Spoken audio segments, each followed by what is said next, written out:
ओम नमो भगवते वासुदेवाय। जय श्री कृष्ण भक्तगण। श्रीमद् भगवत गीता के जरिए व्यक्ति अपने जीवन की कई समस्याओं का हल खोज सकता है। दरअसल गीता में महाभारत युद्ध के दौरान कुरुक्षेत्र में भगवान श्री कृष्ण ने जो उपदेश दिए थे वह सभी गीता में बताए गए हैं। श्रीमद् भगवत गीता पवित्र ग्रंथों में से एक है। गीता में ज्ञान, भक्ति और कर्म योग को बहुत ही अच्छे ढंग से समझाया गया है। तब चलिए जानते हैं हम गीता के दूसरे अध्याय का महत्व। श्री नारायण जी बोले, हे लक्ष्मी, दक्षिण देश में एक पूर्ण नाम नगर था। वहाँ एक देव सुशर्मा बड़ा धनवान रहता था।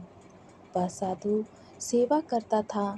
जब साधु सेवा करते हुए बहुत दिन बीते, तब एक बाल नाम ब्रह्मचारी आया, जिसकी सुशर्मा ने बहुत सेवा की और विनय किया कि हे संत जी, कृपया मुझे श्री नारायण जी को पाने का ज्ञान उपदेश करें।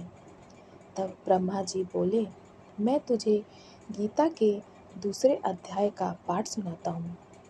देव सुशर्मा ने कहा कि गीता जी के दूसरे अध्याय को सुनने से कोई आगे भी मुक्त हुआ है? बाल ने कहा, मैं तुझे प्राचीन कथा सुनाता हूँ।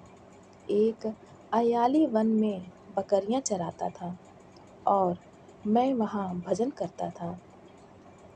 एक दिन रात के समय अयाली बकरी लेकर घर को चला। मार्ग में एक सिंह बैठा था। एक बकरी सबसे आगे आती देखकर सिंह भाग गया। तब अयाली यह देख बड़ा आश्चर्यचकित हुआ और मैं वहाँ आ खड़ा हुआ। उस चरवाहे ने मुझे देखकर कहा, मैंने यह आश्चर्य देखा कि बकरी को देखकर शेर डर कर भाग गया। अतः तुम त्रिकालज्ञ हो, यह वृत्तांत मुझे सुनाओ।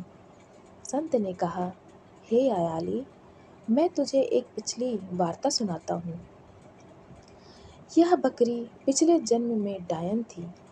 जब उसका पति मर गया तब यह बड़ी डायन हो गई। जिस सुंदर बच्चे को देखती उसे ही खा लेती थी। शेर पिछले जन्म में फंदक था। वह पक्षी पकड़ने के लिए जंगल में गया। ये डायन भी वहाँ पहुँच गई। डायन ने उस फंदक को खा लिया। अब यह फंदक बन गया।